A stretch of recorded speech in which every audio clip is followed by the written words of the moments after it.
afternoon, I'm Raylene Ramsey. This is your afternoon news fix for Thursday, the 15th of February.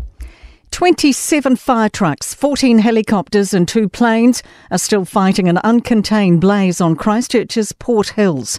The fire's been burning more than 24 hours, covers 650 hectares and has a 14-kilometre perimeter. 80 homes have been evacuated. Fire and Emergency Regional Manager Brad Mosby says no houses are under threat and none have been lost so far.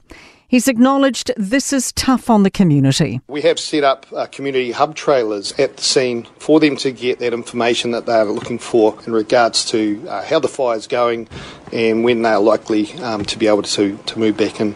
Another meeting for residents is scheduled for 7 tonight.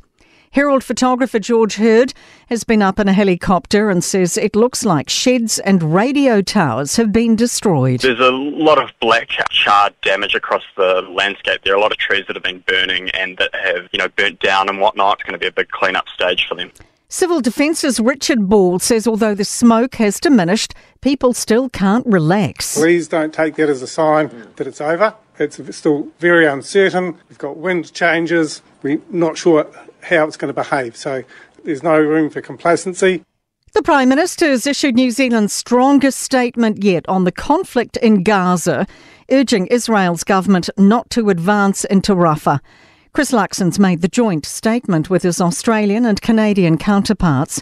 Here's senior political reporter Sophie Trigger. The trio of leaders say an operation into Rafah would be catastrophic, as 1.5 million Palestinians are taking refuge in the area and have nowhere else to go. Referring to growing international consensus, they say civilians cannot be made to pay the price for defeating Hamas. The countries call for a sustainable ceasefire and say a negotiated political solution is needed for lasting peace. Foreign Minister Winston Peters was asked whether Israel has gone beyond defending itself.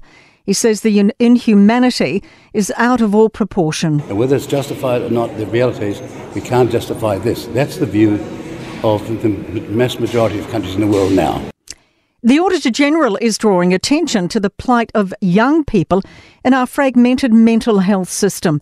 A report showed vast numbers of 12 to 24-year-olds wait too long to support or miss out, despite a $2 billion investment under Labor. John Ryan says young people are often expected to use services or care models designed for adults, which work better if tailored to specific needs.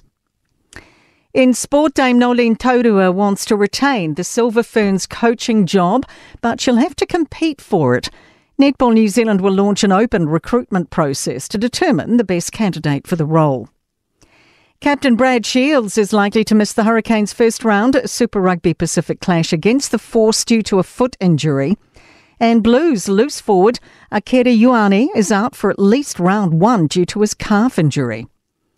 Athletics New Zealand's named an 8-strong team for next month's World Indoor Championships in Scotland. I'm Raylene Ramsey. That is your latest news fix.